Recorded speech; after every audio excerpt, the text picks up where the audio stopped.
siang Bu Elisa. Bagaimana kabarnya? Sehat selalu Bu Elisa. Pak Ungu, Iya. sebelum melaksanakan proses coaching, Iya. saya ingin menyampaikan di sini saya akan sebagai pengamat nanti dalam proses coaching yang akan dilaksanakan oleh Pak Ungu. Iya. Nanti Pak Ungu bertugas sebagai coach ya. Iya, betul, Iya. Bu. Iya. Sebelum kita melaksanakan proses coaching Iya. yang dilakukan oleh Pak Ungu, sebelumnya saya akan menanyakan hal-hal diantaranya terkait rubrik penilaian. Oh iya, siap Bu. Untuk yang pertama, untuk kompetensi coaching apa yang nantinya ini dikembangkan oleh Pak Ungu dalam proses coaching ini? Iya, kompetensinya tentang kehadiran penuh dan saya akan menekankan ke pertanyaan yang berbobot. Baik. Kemudian spesifiknya Pak, kompetensi mana yang secara spesifik itu ingin diobservasi? Yang saya sampaikan tadi tentunya tentang kehadiran penuh dan pertanyaan berbobot supaya coaching nanti dapat menemukan solusi yang tepat. Baik, bagus sekali Pak. Ya. Untuk pertanyaan yang terakhir, indikator ketercapaian dari tujuan pengembangan yang diinginkan Pak Ungu dalam proses coaching ini apa? Tentunya menerapkan alur data, ya, kemudian menggali ide dari coachingnya supaya coachingnya nanti bisa menemukan solusi yang tepat bagi permasalahannya. Begitu Bu. Baik, bagus sekali Pak. Iya. Sekarang selamat melaksanakan coaching Iya. dengan rekan Pak Ungu. Semoga berjalan dengan lancar dan Iya. sukses. Amin. Terima kasih Bu. Terima kasih Pak. Ya. Amin.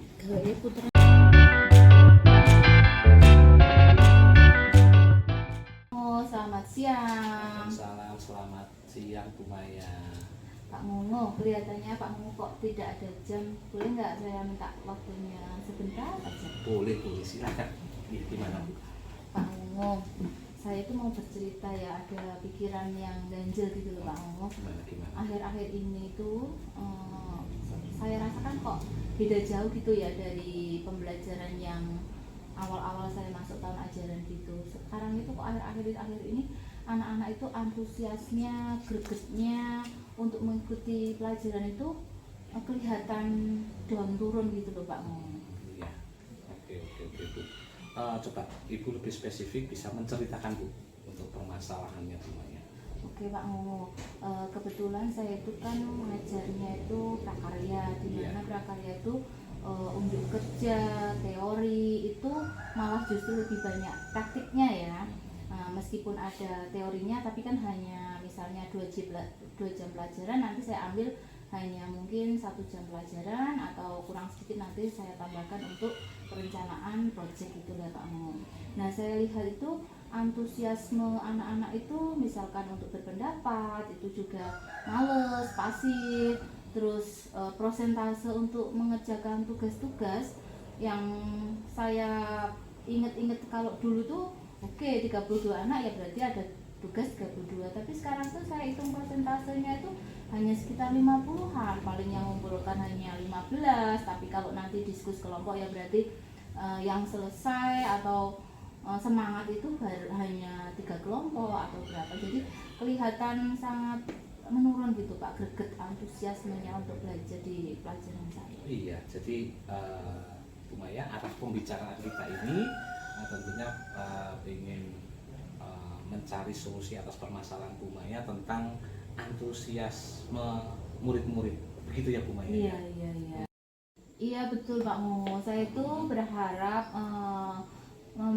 dapat solusi ya Pak dari permasalahan saya tentang antusiasme murid-murid yang semakin menurun saat pembelajaran saya itu Pak Mo. Oh, jadi Bu Maya ingin mendapatkan solusi atas permasalahan tentang antusiasme murid-murid yang Bu Maya ajar, begitu ya? Iya betul Pak Mo. Nah, Bu Maya, apa yang membuat murid-murid Ibu itu kurang antusias dalam pembelajaran Bu Maya?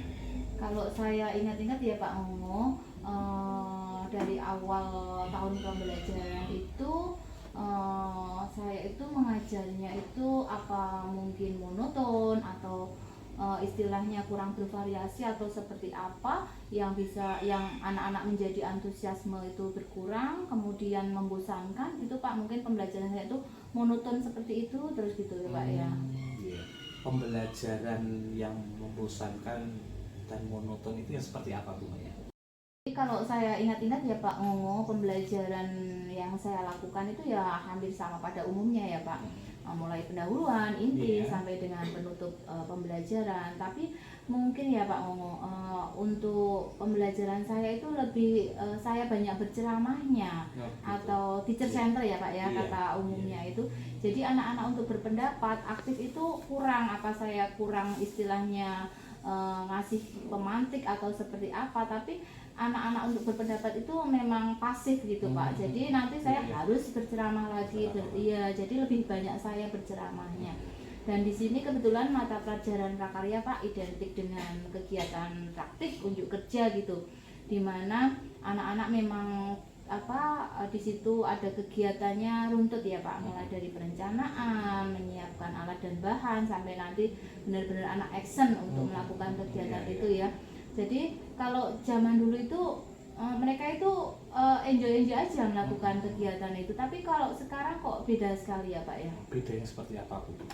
Ya kalau dulu anak-anak itu sering mengerjakan semua apa yang sudah menjadi tanggung jawab saya kasihkan gitu, tapi kalau sekarang itu responnya itu pasif, responnya itu kurang greget gitu Pak.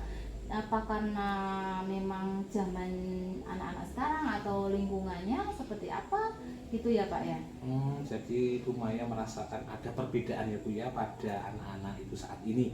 Nah Ibu bisa coba menceritakan lebih lanjut perbedaan apalagi yang Ibu rasakan kepada murid-murid Ibu. Itu Pak, kalau pas pertemuan tatap muka pada saat misalnya ada pematik pertanyaan, saya tayangkan video, coba dari pembelajaran video tadi kita kaitkan dengan pembelajaran yang akan dilaksanakan hari ini, anak-anak itu pasif, diem aja gitu Pak, dan bosan, kelihatan bosan, malas memberikan pendapatnya gitu Pak. Kalau maaf, bosannya itu dilihat dari mana Bu? Iya ya Pak ya, apa saya saja yang bosan atau mungkin mereka juga bosan ya Pak ya? Wah begitu Bu. Nah kira-kira apa saja yang membuat murid Ibu antusias dalam pembelajaran Ibu Maya, yang mana sekarang Ibu merasakan anak-anak itu cenderung pasif. Nah kemudian bosan atau malas memberikan pendapat. Mungkin Pak Mongo, murid-murid saya itu mungkin menginginkan yang lebih variasi dalam pembelajaran saya, yang lebih asik, mungkin tidak hanya runtutannya seperti apa yang sudah saya lakukan keseharian itu, dan tidak monoton, mungkin juga tidak membosankan ya Pak ya. Wah, saya sependapat dengan Ibu ya.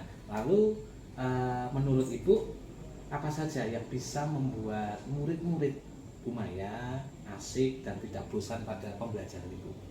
Mungkin ya itu Pak, saya harus mengubah cara pandang saya lagi, karena saya kemarin banyak berceramah, jadi mungkin lebih anak-anak yang aktif atau student center ya Pak ya. Jadi dimana anak aktif belajar berpendapat di dalam proses pembelajaran ya Pak. Oh begitu, intinya pada berpusat pada murid ya Bu ya? Iya. Nah berpusat pada muridnya seperti apa Bu? Coba Bu.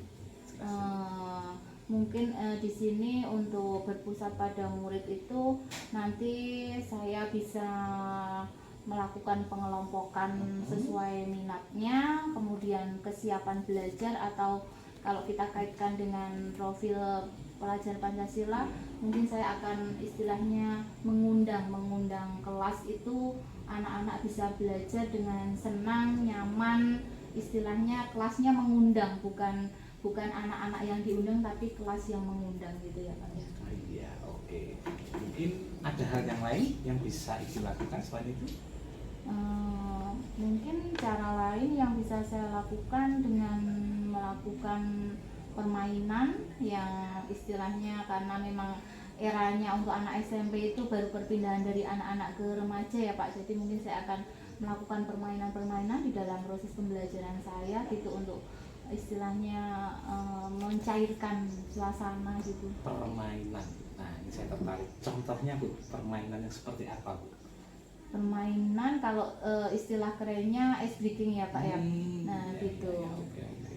Mungkin nanti saya bisa juga menggunakan metode permainan seperti turnamen game. Dulu itu pernah saya lakukan, ternyata Oke, asik juga. siap. Di situ anak-anak antusiasmenya tinggi, dan yang akhir-akhir ini saya dapatkan itu ada mindfulness Pak. Itu istilah lain dari ice breaking, juga bisa untuk memfokuskan anak. Kemudian kayak kita mengecas biar anak itu siap untuk belajar gitu, juga mendengar, singing, listening, itu mungkin bisa saya lakukan ya Pak ya. Oke. Lalu ini mengenai tugas yang diberikan kepada murid ya, Bu Maya, apakah penyebabnya sehingga kurang antusias dalam pengumpulan tugas Bu? Gitu ya Pak ya, mungkin tugasnya saya itu alurnya itu berjajar Pak. Itu tadi saya sampaikan, perencanaan ya memang harus ikut merencanakan apa yang mau produk yang dibuat atau pengolahan apa yang mau dibuat, alat dan bahannya yang diperlukan apa. Nah di sini ada cara pembuatan, biasanya di situ saya banyak pertanyaan-pertanyaan, mungkin itu Pak yang membuat anak-anak menjadi kurang antusias, bosan tadi ya Pak ya. Oke, iya. Kalau boleh tahu Ibu, dalam Ibu memberikan pembelajaran itu Ibu menggunakan sumber belajarnya apa saja Bu, di kelas? Kalau sumber belajar yang sudah saya gunakan masih tahap buku teks yang ada di perpustakaan itu Pak. Selain apa sumber belajar buku teks Bu? Saya pikir bisa juga menggunakan YouTube karena memang sekarang zamannya gadget ya, untuk gawe. Kemudian juga di situ ada blog dan itu apa internet apa ilmiah, aplikasi yang anak-anak remaja sukai kan. Di situ ada TikTok, ada aplikasi Instagram, mungkin menggunakan itu Pak yang lagi tren pada anak-anak usia SMP ya Pak ya. Nah, betul sekali Bu Maya. Saya yakin sekali bila Ibu bisa menggunakan ya berbagai macam sumber belajar tadi, pasti itu akan membuat murid-murid Bu Maya itu antusias dalam pembelajaran. Nah, iya Pak, mungkin ya Pak, sumber-sumber tadi memang harus saya pergunakan untuk meningkatkan pembelajaran yang lebih baik lagi ya Pak ya. Jadi sekarang kira-kira apa rencana Bu Maya untuk menyelesaikan masalah ini? Kalau dari cerita istilahnya saya berkeluh kesah sama Pak Wungu tadi, mungkin saya akan membuat perencanaannya secara matang dulu ya Pak ya. Kemudian nanti juga dalam pengelompokan murid, terus mencari berbagai game ice breaking, dan nanti juga sumber media pembelajaran yang lebih bervariatif dan menyenangkan. Oke, Bu Maya mau mulai dari mana itu? Saya mungkin mau mulai dari perencanaan dulu, perencanaan pembelajaran yang lebih mengasyikkan, kemudian menggunakan sumber belajar yang bervariasi, berinovatif, karena zamannya anak-anak gawe ya saya harus bisa menerapkan mungkin video, YouTube, TikTok, Instagram, dan sumber pembelajaran yang lainnya, juga permainan-permainan yang istilahnya bisa menggugah anak untuk mencairkan suasana dan anak jadi lebih siap untuk belajar. Oke, Bu Maya, kira-kira ada rencana lain nggak Bu Maya? Mungkin rencana lainnya tadi itu ya Pak, karena memang pembelajaran prakarya itu runtutannya, urutannya sampai dengan action kegiatan kan memang harus beruntutan ya. Jadi mungkin saya akan melakukan packing yang lebih istilahnya lebih menarik lagi, tidak terlalu banyak tugas untuk pertanyaan-pertanyaan, sehingga nanti murid-murid akan lebih senang. Kemudian pembelajarannya juga berdiferensiasi ya Pak, karena harus siswa yang aktif di situ, apalagi saya banyak kegiatan diskus, kemudian presentasi dan pengenalan produk juga ya, untuk pengolahan juga. Kemudian di situ saya juga akan menggunakan bentuk-bentuk permainan yang bervariasi lagi. Dan yang terakhir nanti dari hasil kegiatan diskus, contohnya nanti ada pelaporan yang saya kembalikan ke anak itu mau memilih dalam bentuk apa, digital kah atau audio kah. Nah, saya akan mencoba menggunakan itu untuk istilahnya melakukan pembelajaran yang lebih bervariasi, inovatif dan menyenangkan untuk murid-murid saya ya Pak Mo. Oke, bagus sekali rencana solusinya Bu Maya. Mudah-mudahan itu bisa berhasil Bu. Nah, sekarang dari solusi atau rencana seperti tadi, komitmen Ibu terhadap rencana dan solusi tadi itu apa Bu? Saya berkomitmen saya harus siap membuat perencanaan dari mulai modul ajar yang lebih mengaksikan, menggunakan sumber media belajar yang lebih bervariasi untuk anak-anak bisa bereksplorasi baik materi maupun istilahnya gambar dan tutorial, karena kita banyak kewirausahaannya ya. Di situ nanti saya akan menjalankan juga program pemerintah untuk Merdeka Belajar, di mana membuat murid-murid saya senang dalam belajar, bereksplorasi, untuk bisa berpikir kritis tanpa ada unsur-unsur paksaan, terutama dari guru yang saat itu mengajar saya. Dan saya akan serahkan pemilihan sumber belajar itu ke anak-anak, karena mungkin anak-anak akan lebih senang sesuai dengan sumber belajar yang mereka inginkan gitu. Wah, bagus sekali Bu Maya. Saya sangat mendukung. Ya. Oh ya, Bu Maya, untuk target kira-kira berapa lama ya Bu? Berapa lama ya Pak Mungu? Karena di sini saya itu ya Pak, jadwalnya memang berurut. Mungkin ini hari bagus, ini hari Jumat, Sabtu, Minggu sudah libur, mungkin 2 minggu saya sudah bisa membuat perencanaan pembelajarannya itu Pak.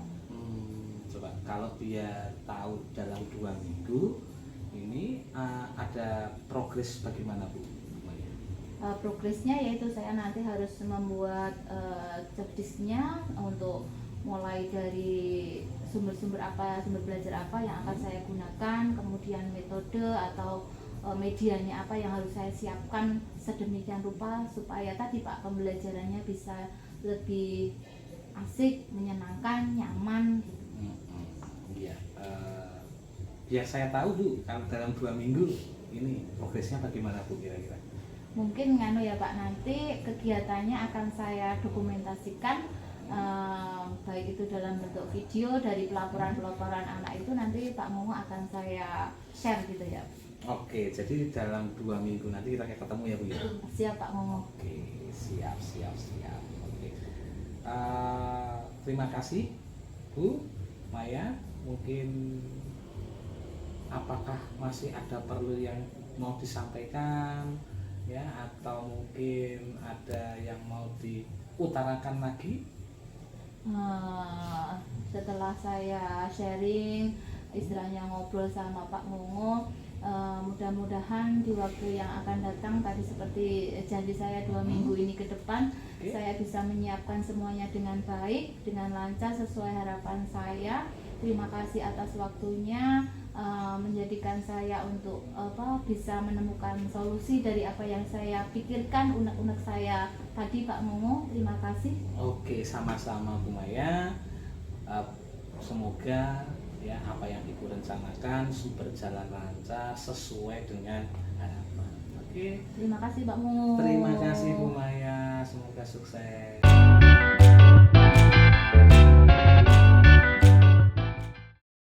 Pak Momo, Iya Bu. saya ucapkan selamat atas keberhasilan tadi proses coachingnya.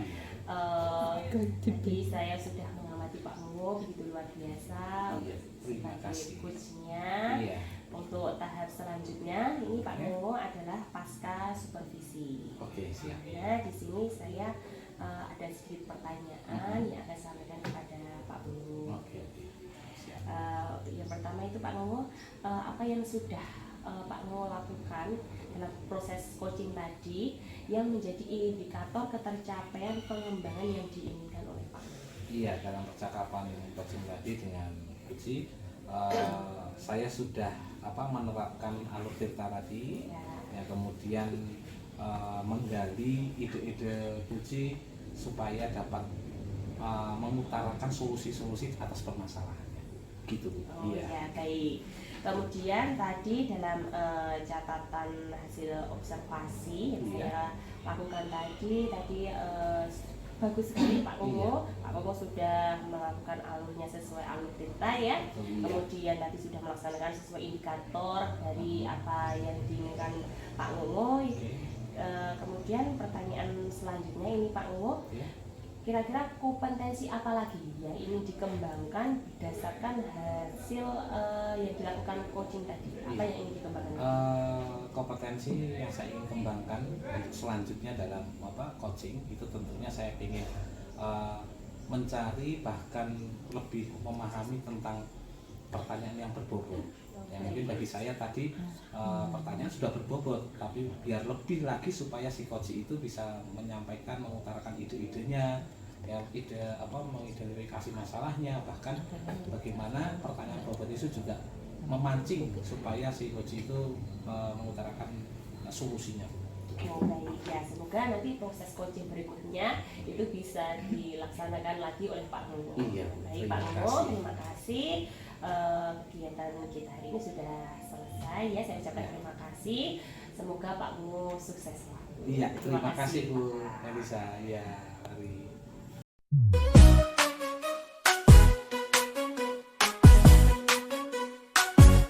Mari bergerak.